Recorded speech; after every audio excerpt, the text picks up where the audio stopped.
Hi everyone, this is Mrs. Keller, and I'm here with the fourth chapter of The Wonderful Wizard of Oz by L. Frank Baum. This chapter is called The Road Through the Forest.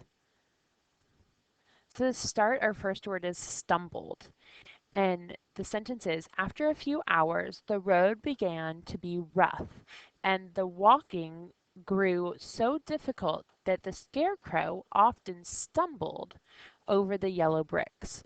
And stumbled means missed his footing or tripped. So this guy is kind of stumbling right there and about to fall. So that would be stumbled. The next word is merrily. It never hurt him, however, and Dorothy would pick him up and set him upon his feet again, while he joined her in laughing merrily at his own mishap. And merrily means happily. And I saw these people and they looked very happy, almost dancing. So that would be merrily. Next one is dismal, which is the complete opposite of merrily. There were fewer houses and fewer fruit trees, and the farther they went, the more dismal and lonesome the country became.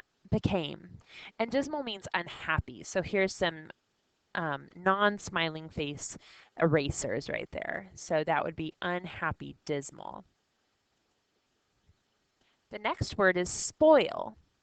For my mouth is only painted, and if I should cut a hole in it so I could eat, the straw I am stuffed with would come out, and that would spoil the shape of my head. Who do you think's saying that one? If you guessed the Scarecrow, you are correct because he is made of straw.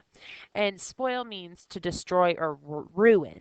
So sometimes you can spoil your appetite by eating like too many cookies or eating too much food, or you can spoil food, which means it goes bad. So sometimes if you leave food in too long and don't eat it fast enough, like these bananas, they can become spoiled. The next word is queer, and we had queerest a couple days ago, and this is very similar. Um, so she told him all about Kansas and how gray everything was there, and how the cyclone had carried her to this queer land of Oz. So queerest means strangest. So queer just means strange. So I tried to think of something strange, and to me, the duck-billed platypus is a little strange. So I put a picture of them, but they are awfully cute though too in a weird, strange way. Dreary.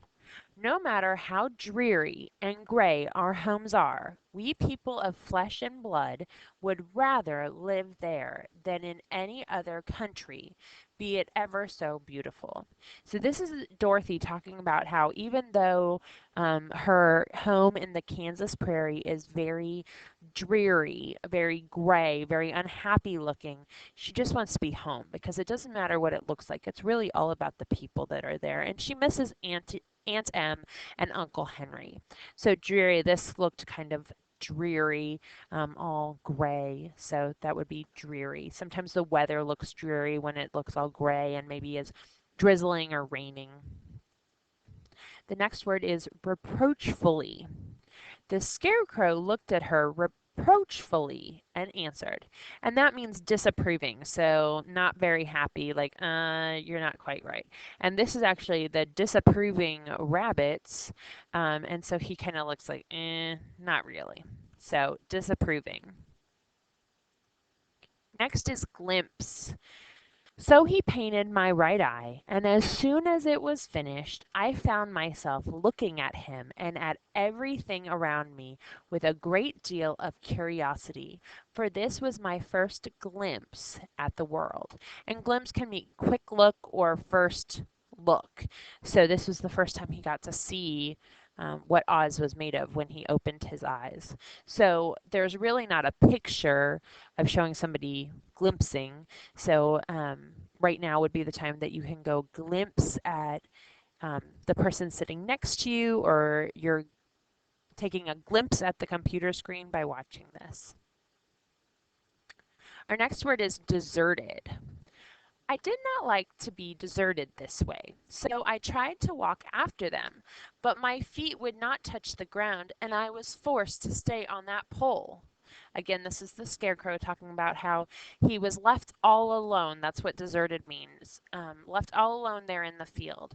And so in the winter, when it's all snowy, sometimes the playground equipment is deserted because people are not outside. They're trying to stay warm. So this would be deserted. Nobody's out there. Our final word is untilled. There were no fences at all by the roadside now, and the land was rough and untilled, and that means not farmed. So here, none of the grass is mowed or cut down, so this would be untilled. So sometimes we see areas that are not kept up and not mowed, and that would be untilled. So she's talking about how it's not as pretty there, and it's getting rougher and rougher as they travel. Well, thank you for joining us for Chapter 4, and we will be back with Chapter 5 next, I would say tomorrow, but probably next week. See you then.